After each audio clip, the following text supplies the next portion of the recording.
So for me, it all started with a phone call.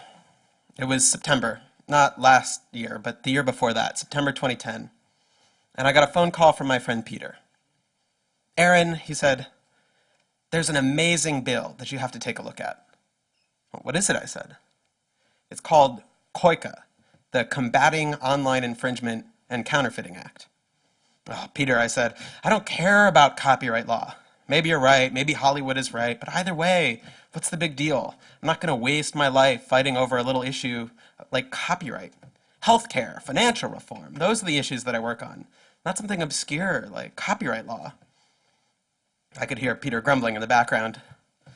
Look, I don't have time to argue with you, he said, but it doesn't matter for right now because this isn't a bill about copyright. It's not? No, he said, it's a bill about the freedom to connect. Now I was listening. Peter explained what you've all probably long since learned, that this bill would let the government devise a list of websites that Americans weren't allowed to visit. On the next day, I came up with lots of ways to try to explain this to people. I said it was a great firewall of America. I said it was an internet blacklist. I said it was online censorship. But I think it's worth taking a step back, putting aside all the rhetoric, and just thinking for a moment about how radical this bill really was. Sure, there are lots of times when the government makes rules about speech. If you slander a private figure, if you buy a television ad that lies to people, if you have a wild party that plays booming music all night, in all these cases, the government can come stop you. But this was something radically different. It wasn't that the government went to people and asked them to take down particular material that was illegal. It shut down whole websites. Essentially, it stopped Americans from communicating entirely with certain groups. There's nothing really like it in US law. If you play loud music all night, the government doesn't slap you with an order requiring you be mute for the next couple weeks. They don't say nobody can make any more noise inside your house. There's a specific complaint, which they ask you to specifically remedy, and then your life goes on. The closest example I could find was a case where the government was at war with an adult bookstore. The place kept selling pornography, the government kept getting the porn declared illegal, and then frustrated, they decided to shut the whole bookstore down. But even that was eventually declared unconstitutional, a violation of the First Amendment. So, you might say, surely COICA would get declared unconstitutional as well. But I knew that the Supreme Court had a blind spot around the First Amendment, more than anything else, more than slander or libel, more than pornography, more even than child pornography. Their blind spot was copyright. When it came to copyright, it was like the part of the justices' brains shut off, and they just totally forgot about the First Amendment. You got the sense that deep down, they didn't even think the First Amendment applied when copyright was at issue. Which means that if you did want to censor the internet, if you wanted to come up with some way that the government could shut down access to particular websites, this bill might be the only way to do it. If it was about pornography, it probably would get overturned by the courts, just like the adult bookstore case. But if you claimed it was about copyright, it might just sneak through. And that was especially terrifying because, as you know, copyright is everywhere. If you want to shut down WikiLeaks, it's a bit of a stretch to claim that you're doing it because they have too much pornography. But it's not hard at all to claim that WikiLeaks is violating copyright. Because everything is copyrighted. The speech, the thing I'm giving right now, these words are copyrighted.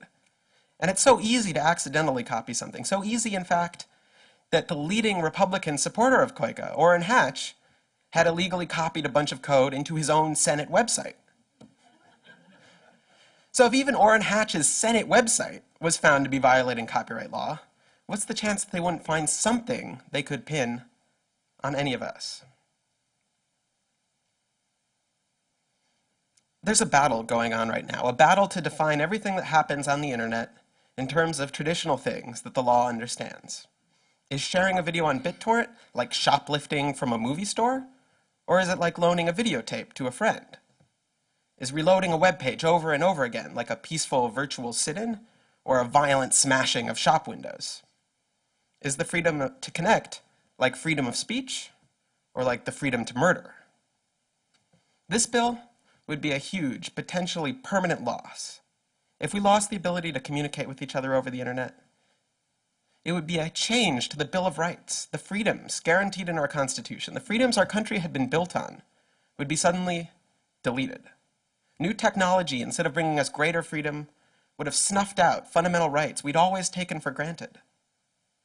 And I realized that day, talking to Peter, that I couldn't let that happen. But it was going to happen. The bill, COICA, was introduced on September 20th, 2010, a Monday. And in the press release heralding the introduction of this bill, way at the bottom, it was scheduled for a vote on September 23rd, just 3 days later.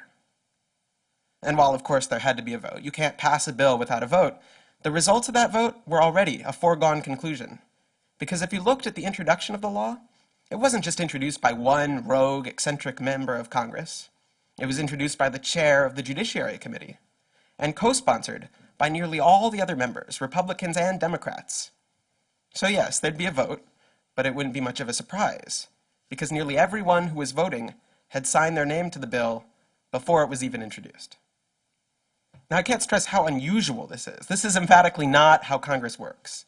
I'm not talking about how Congress should work, the way you see on Schoolhouse Rock. I mean, this is not the way Congress actually works. I mean, I think we all know Congress is a dead zone of deadlock and dysfunction. There are months of debates and horse trading and hearings and stall tactics. I mean, first you're supposed to announce that you're going to hold hearings on a problem, and then days of experts talking about the issue, and then you propose a possible solution, you bring the experts back for their thoughts on that, and then other members have different solutions, and they propose those, and you spend a bunch of time debating, and there's a bunch of trading to get members over to your cause, and finally you spend hours talking one-on-one with the different people in the debate, try and come back with some sort of compromise, which you hash out in endless backroom meetings. And then when that's all done, you take that, and you go through it line by line in public, to see if anyone has any objections or wants to make any changes, and then you have the vote. It's a painful, arduous process. You don't just introduce a bill on Monday and then pass it unanimously a couple days later. That just doesn't happen in Congress. But this time, it was going to happen. And it wasn't because there were no disagreements on the issue. There are always disagreements. Some senators thought the bill was much too weak and needed to be stronger. As it was introduced, the bill only allowed the government to shut down websites. And these senators, they wanted any company in the world to have the power to get a website shut down. Other senators thought it was a drop too strong. But somehow, and the kind of thing you never see in Washington, they'd all managed to put their personal differences aside to come together and support one bill they were persuaded they could all live with. A bill that would censor the internet. And when I saw this, I realized whoever was behind this was good. Now, the typical way you make good things happen in Washington is you find a bunch of wealthy companies who agree with you. Social Security didn't get passed because some brave politicians decided their good conscience couldn't possibly let old people die starving in the streets. I mean, are you kidding me? Social Security got passed because John D. Rockefeller was sick of having to take money out of his profits to pay for his workers' pension funds. Why do that when you can just let the government take money from the workers? Now, my point is not that Social Security is a bad thing. I think it's fantastic. It's just that the way you get the government to do fantastic things is you find a big company willing to back them. The problem is, of course, that big companies aren't really huge fans of civil liberties. It's not that they're against them, it's just there's not much money in it. Now, if you've been reading the press, you probably didn't hear this part of the story. As Hollywood has been telling it, the great good copyright bill they were pushing was stopped by the evil internet companies who make millions of dollars off of copyright infringement. But it really wasn't true. I mean, I was in there in the meetings with the internet companies, actually probably all here today, and if all their profits depended on copyright infringement, they would have put a lot more money into changing copyright law. The fact is, the big internet companies, they would do just fine if this bill passed. I mean, they wouldn't be thrilled about it, but I doubt they would even have a noticeable dip in their stock price. So they were against it, but they were against it like the rest of us on grounds primarily of principle. And principle doesn't have a lot of money in the budget to spend on lobbyists. So they were practical about it. Look, they said, this bill is going to pass. In fact, it's probably going to pass unanimously. As much as we try, this is not a train we're going to be able to stop. So we're not going to support it. We couldn't support it, but in opposition, let's just try and make it better. So that was the strategy, lobby to make the bill better. They had lists of changes that would make the bill less obnoxious or less expensive for them or whatever, but the fact remained, at the end of the day, it was going to be a bill that was going to censor the internet, and there was nothing we could do to stop it. So I did what you always do when you're a little guy facing a terrible future with long odds and little hope of success. I started an online petition. I called all my friends and we stayed up all night setting up a website for this new group, Demand Progress, with an online petition opposing this noxious bill, and I sent it to a few friends. Now, I've done a few online petitions before. I've worked at some of the biggest groups in the world that do online petitions. I've written a ton of them and read even more. But I've never seen anything like this. Starting from literally nothing, we went to 10,000 signers, then 100,000 signers, and then 200,000 signers and 300,000 signers in just a couple of weeks. And it wasn't just signing a name. We asked these people to call Congress, to call urgently. There was a vote coming up this week in just a couple days, and we had to stop it. And at the same time, we told the press about it, and about this incredible online petition that was taking off. And we met with the staff of members of Congress and pleaded with them to withdraw their support for the bill. I mean, it was amazing. It was huge. The power of the internet rose up in force against this bill, and then it passed unanimously. Now, to be fair, several of the members gave nice speeches before casting their vote. And in their speeches, they said their office had been overwhelmed with comments about the First Amendment concerns behind this bill, comments that had them very worried. So worried, in fact, they weren't sure that they still supported the bill. But even though they didn't support it, they were going to vote for it anyway, they said, because they needed to keep the process moving, and they were sure any problems that were had with it could be fixed later. So I'm going to ask you, does this sound like Washington, D.C. to you? Since when do members of Congress vote for things that they oppose just to keep the process moving? I mean, whoever was behind this was good. And then, suddenly, the process stopped. Senator Ron Wyden, the Democrat from Oregon, put a hold on the bill, giving a speech in which he called it a nuclear bunker buster bomb aimed at the internet. He announced he would not allow it to pass without changes. Now, as you may know, a single senator can't actually stop a bill by themselves, but they can delay it. By objecting to a bill, they can demand Congress spend a bunch of time debating it before getting it passed, and Senator Wyden did. He bought us time. A lot of time, as it turned out. His delay held all the way through the end of that session of Congress, so that when the bill came back, it had to start all over again. And since they were starting all over again, they figured, why not give it a new name? And that's when it began being called PIPA, and eventually SOPA. So there was probably a year or two of delay there. And in retrospect, we used that time to lay the groundwork for what came later. But that's not what it felt like at the time. At the time, it felt like we were going around telling people that these bills were awful, and in return, they told us that they thought we were crazy. I mean, we were kids wandering around waving our arms about how the government was going to censor the internet. It does sound a little crazy. Yeah, you could ask Larry tomorrow. I was constantly telling him what was going on, trying to get him involved, and I'm pretty sure he just thought I was exaggerating. Even I began to doubt myself. It was a rough period.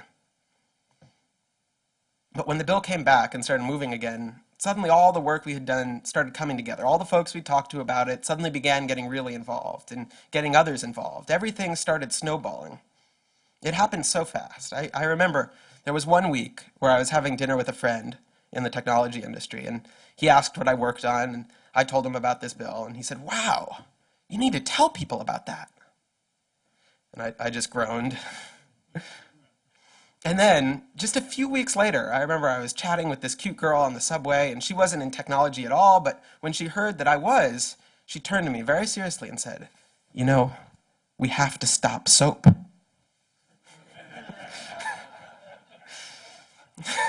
So progress, right? But I think that story illustrates what happened during those couple weeks, because the reason we won wasn't because I was working on it, or Reddit was working on it, or Google was working on it, or Tumblr, or any other particular person. It was because there was this enormous mental shift in our industry. Everyone was thinking of ways they could help, often really clever, ingenious ways. People made videos, they made infographics, they started PACs, they designed ads, they bought billboards, they wrote news stories, they held meetings. Everybody saw it as their responsibility to help. I remember at one point during this period, I held a meeting with a bunch of startups in New York, trying to encourage everyone to get involved. And I felt a bit like I was hosting one of these Clinton Global Initiative meetings where I got to turn every startup founder in the room and be like, what are you going to do? And what are you going to do? And everyone was trying to one-up each other. If there was one day the shift crystallized, I think it was the day of the hearings on SOPA in the House, the day we got that phrase, it's no longer okay not to understand how the internet works. There was just something about watching those clueless members of Congress debate the bill, watching them insist they could regulate the internet and a bunch of nerds couldn't possibly stop them, that really brought it home for people, that this was happening, that Congress was going to break the internet, and it just didn't care. I remember when this moment first hit me, I was at an event and I was talking and I got introduced to a US Senator, one of the strongest proponents of the original COICA bill, in fact. And I asked him why, despite being such a progressive, despite giving a speech in favor of civil liberties, why he was supporting a bill that would censor the internet. And you know, that typical politician smile he had suddenly faded from his face, and his eyes started burning this fiery red. And he started shouting at me. He said, those people on the internet, they think they can get away with anything. They think they can just put anything up there, and there's nothing we can do to stop them. They put up everything. They put up our nuclear missiles, and they just laugh at us. Well, we're going to show them. There's got to be laws on the internet. It's got to be under control. Now, as far as I know, nobody has ever put up the US's nuclear missiles on the internet. I mean, it's just not something I've heard about. But that's sort of the point. He wasn't having a rational concern, right? It was this irrational fear that things were out of control. Here was this man, a United States senator, and those people on the internet, they were just mocking him. They had to be brought under control. Things had to be under control. And I think that was the attitude of Congress. And just as seeing that fire in that senator's eyes scared me, I think those hearings scared a lot of people. They saw this wasn't the attitude of a thoughtful government trying to resolve trade-offs in order to best represent its citizens. This was more like the attitude of a tyrant. And so the citizens fought back. The wheels came off the bus pretty quickly after that hearing. First, the Republican senators pulled out, and then the White House issued a statement opposing the bill. And then the Democrats, left all alone out there, announced they were putting the bill on hold so they could have a few further discussions before the official vote. And that was when, as hard as it was for me to believe, after all this, we had won. The thing that everyone said was impossible, that some of the biggest companies in the world had written off as kind of a pipe dream, had happened. We did it. We won. And then we started rubbing it in. You all know what happened next. Wikipedia went black, Reddit went black, Craigslist went black, the phone lines on Capitol Hill flat out melted.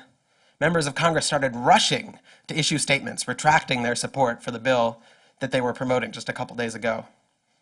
It was just ridiculous. I mean, there's a chart from the time that captures it pretty well. It says something like January 14th on one side, and has this big, long list of names supporting the bill, and then just a few lonely people opposing it. And then on the other side, it says January 15th. And now it's totally reversed. Everyone is opposing it. Just a few lonely names still hanging on in support. I mean, this really was unprecedented. Don't take my word for it, but ask former Senator Chris Dodd, now the chief lobbyist for Hollywood. He admitted, after he lost, that he had masterminded the whole evil plan. And he told the New York Times he'd never seen anything like it during his many years in Congress. And everyone I've spoken to agrees. The people rose up and they caused a sea change in Washington. Not the press, which refused to cover the story. Just coincidentally, their parent companies all happened to be lobbying for the bill. Not the politicians, who were pretty much unanimously in favor of it. And not the companies who had all but given up trying to stop it and decided it was inevitable. It was really stopped by the people themselves. They killed the bill dead. So dead that when members of Congress propose something now that even touches the internet, they have to give a long speech beforehand about how it is definitely not like SOPA. So dead that when you ask congressional staffers about it, they groan and shake their heads like it's all a bad dream they're trying really hard to forget. So dead that it's kind of hard to believe this story. Hard to remember how close it all came to actually passing. Hard to remember how this could have gone any other way. But it wasn't a dream or a nightmare. It was all very real. And it will happen again. Sure, it will have yet another name, and maybe a different excuse, and probably do its damage in a different way. But make no mistake, the enemies of the freedom to connect have not disappeared. The fire in those politicians' eyes hasn't been put out. There are a lot of people, a lot of powerful people, who want to clamp down on the internet.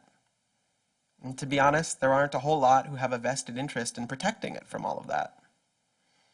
Even some of the biggest companies, some of the biggest internet companies, to put it frankly, would benefit from a world in which their little competitors could get censored.